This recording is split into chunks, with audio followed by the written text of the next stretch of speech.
there's another rather unexpected lump of iron in the middle of this cartwheel.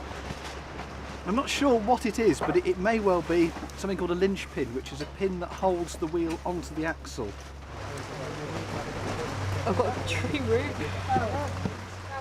An X-ray of the block of soil confirmed its hidden secret.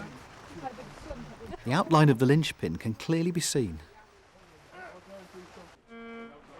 And then, just when we thought all the metal objects had been found, unusual readings were picked up very close to where the horse bits were discovered. I haven't got any signs of a green stain in the soil. I wasn't having any luck, but Tony had found something on his side.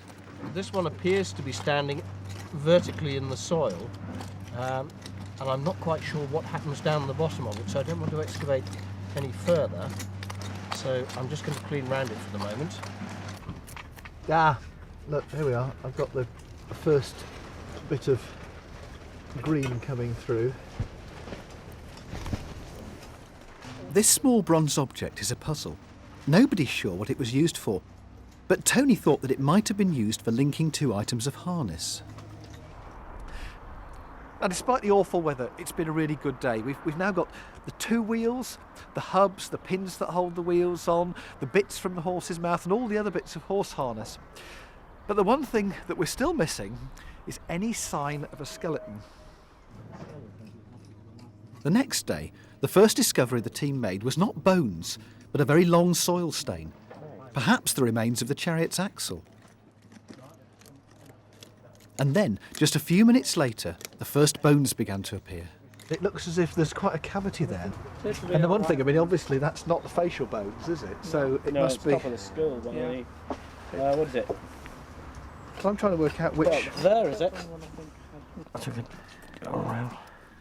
With the soil partly removed from the skull, came the first clues to the person's identity.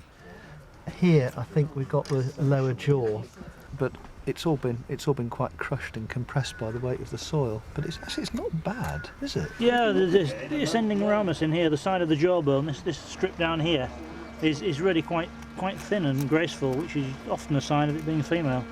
So there must be a possibility that it is female, but I still have to wait and see. But its first signs suggest it could be. Well, at last, we found some bones. We got our first glimpse of the person for whom this burial was intended. And it's a bit of a puzzle because I think we assumed that because this was a cart burial or a chariot burial, then it must be for a man. But the first look at the bones suggests that we found a woman.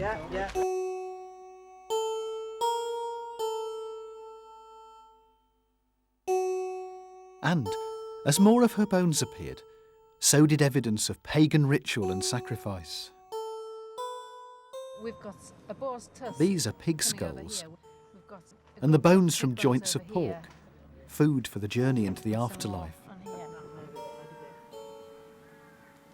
Then, in the final stage of the excavation, was one last surprise. Close to the woman's skeleton lay an iron mirror, which showed a remarkable degree of craftsmanship.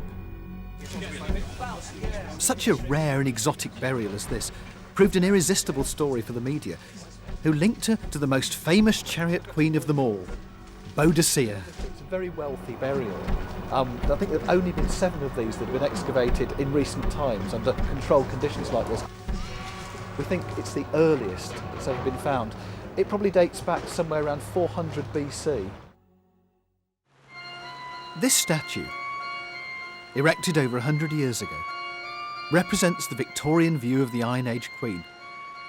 And we know about her from the Romans who defeated her in battle.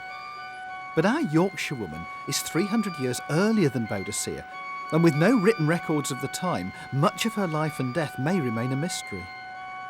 But for me, the most intriguing find is the chariot itself. Was it a vehicle of war like Boudicca's?